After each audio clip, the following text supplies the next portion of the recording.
চরম দারিদ্র্যের কারণে ঘরে পড়ার মতো ভালো আলোটুকুও ছিল না তার। মানে অবস্থাটা একবার কল্পনা করা যাক। দারুণ একটা গল্প দিয়ে আজকের এই বিশ্লেষণটা শুরু করা যাক। আচ্ছা, চরম অভাব আর চারপাশের মানুষের তীব্র নেতিবাচক কথা, এই দুটো জিনিস কি একটা বিশাল স্বপ্নকে থামিয়ে দেওয়ার জন্য যথেষ্ট? আমাদের আজকের এই আয়োজনে আমরা ঠিক এই প্রশ্নেরই উত্তর খুঁজব। আমরা জানব রায়হান নামের এক অদম্য তরুণের কথা। একেবারে প্রত্যন্ত গ্রাম থেকে উঠে আসা একটা ছেলে, যার পকেটে টাকা ছিল না ঠিকই, কিন্তু চোখে ছিল আকাশ ছোঁয়া স্বপ্ন। চলুন এই অবিশ্বাস্য যাত্রার একেবারে শুরুতে ফিরে যাই। তুই জীবনে বড় কিছু করতে পারবি না, কথাগুলো শুনতেই কেমন যেন বুকে বাজে, তাই না? জাস্ট একবার ভাবা যাক, নিজের গ্রামের মানুষগুলো প্রতিদিন যদি এমন কথা শোনায়, তাহলে মনের অবস্থা ঠিক কী হতে পারে। এটা কিন্তু শুধু একটা কথার কথা নয়, বরং একটা মানুষের আত্মবিশ্বাসের গোড়ায় সরাসরি কুঠালাঘাত। এই তীব্র অবজ্ঞা আর মানসিক চাপ সহ্য করা যে কতটা কঠিন, তা আমরা সবাই কম বেশি বুঝতে পারি। কিন্তু আশ্চর্যের বিষয় হল, এই চরম নেতিবাচকতার জবাবে রায়হান যা করেছিল, সেটাই পুরো গল্পের মোড় ঘুরিয়ে দেয়। তো আমাদের এই গল্পের প্রথম অধ্যায়, গ্রামের সেই স্বপ্নবাদ ছেলেটা। চরম দারিদ্র্যের কারণে ঘরে পড়ার মতো ভালো আলোটুকুও ছিল না তার। মানে অবস্থাটা একবার কল্পনা করা যাক। কিন্তু মজার ব্যাপার হচ্ছে, এসব কোনো কিছুই তাকে দমাতে পারেনি। যখন সমবয়সী বন্ধুরা দিব্যি বাইরে খেলাধুলা করছে বা রাতের শান্তিতে ঘুমাচ্ছে, রায়হান তখন কি করছে? সে সোজা চলে যেত রাস্তার ল্যাম্পপোস্টের নিচে। সেই মিটমিটে হলুদ আলোতেই ঘণ্টার পর ঘণ্টা চলত তার পড়াশোনা।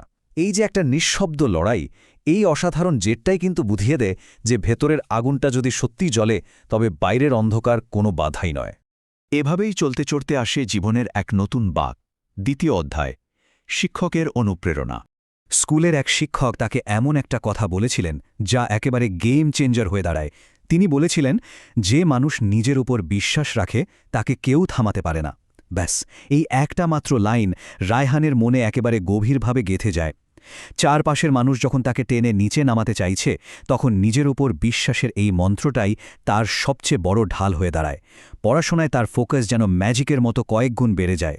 এরপরেই শুরু হয় গল্পের সবচেয়ে কঠিন অংশ, তৃতীয় অধ্যায়, শহরের সংগ্রাম।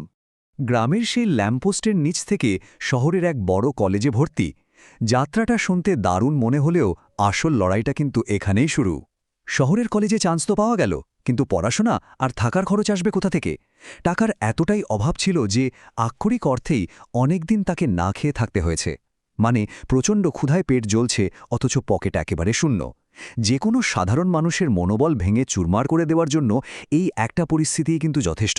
কিন্তু না, রায়হান হাল ছাড়ার পাত্র নয়। ওই যে প্রচণ্ড ক্ষুধার যন্ত্রণা, সেই সময়টাতেও সে নিজেকে একটা কথাই বোঝাত, আজকের এই কষ্টই একদিন আমার সফলতার গল্প হবে।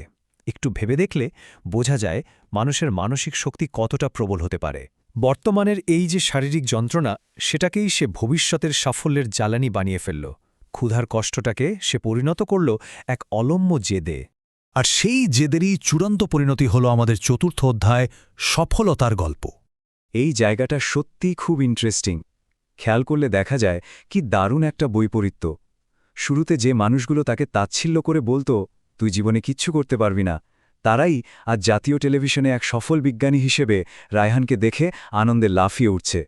গর্ব করে বলছে, আরে ও তো আমাদেরই গ্রামের ছেলে। সমাজের এই দিকটা আসলেই খুব অদ্ভুত, তাই না? সাফল্য এমন একটা জিনিস যা সবার দৃষ্টিভঙ্গি একেবারে 180 ডিগ্রি ঘুরিয়ে দিতে বাধ্য করে। গল্পটা এখানেই শেষ হতে পারত, কিন্তু না, শুরু হলো পঞ্চম অধ্যায়, স্বপ্নের নতুন শুরু। আমরা যদি রায়হানের এই পুরো যাত্রার ব্লুপ্রিন্টটা একটু বিশ্লেষণ করি, তাহলে মূল ব্যাপারগুলো একেবারে জলের মতো পরিষ্কার হয়ে যায়। প্রথমত, সমাজের ওই নেতিবাচক কথাগুলোকে পুরোপুরি উপেক্ষা করা। দ্বিতীয়ত, সাময়িক আরাম বা বিনোদন বাদ দিয়ে নিজের লক্ষ্যের পেছনে পাগলের মতো লেগে থাকা। আর সবচেয়ে গুরুত্বপূর্ণ বিষয়টা কি জানেন? পকেটে টাকা নেই, পেটে ভাত নেই, তবুও নিজের উপর থেকে বিশ্বাসটা এক বিন্দুও কমতে না দেওয়া। চরম প্রতিকূলতা জয় করার জন্য ঠিক এই লেভেলের ফোকাস আর আত্মবিশ্বাসটাই আসলে দরকার। সফল হওয়ার পর রায়হান যখন তার সেই পুরনো স্কুলে ফিরে যায়, তখন ছোট ছোট বাচ্চাদের সামনে দাঁড়িয়ে এসে খুব আবেগপূর্ণ একটা কথা বলেছিল। সে বলেছিল, স্বপ্ন কখনো ছোট হয় না, ছোট হয় মানুষের সাহস। তাই জীবনে যত বাধাই আসুক, নিজের ওপর বিশ্বাস হারাবে না। আসলেই তো, অসম্ভবকে সম্ভব করতে হলে আসল চাবিকাঠি তো ওই ভেতরের সাহসটাই। স্বপ্ন দেখার সাহস আর সব বাধা গুড়িয়ে দেওয়ার সাহস। আমাদের আজকের এই ব্যাখ্যার একেবারে শেষ পর্যায়ে আমরা চলে এসেছি। তবে যাওয়ার আগে একটা গভীর প্রশ্ন রেখে যেতে চাই। রায়হানের জীবনের এই অসাধারণ গল্পটা আমাদের ভাবতে বাধ্য করে, স্বপ্ন যদি সত্যিই কখনো ছোট না হয়, তাহলে সেই বিশাল স্বপ্নের সমান হওয়ার জন্য আমরা কিভাবে নিজেদের ভেতরের সাহসটাকে আরও বাড়িয়ে তুলতে পারি? বড় কোনো লক্ষ্য ছোঁয়ার জন্য নিজের মনের জোরটা কিভাবে তৈরি করা যায়? বিষয়টা নিয়ে আসলেই একটু ভাবার মতো।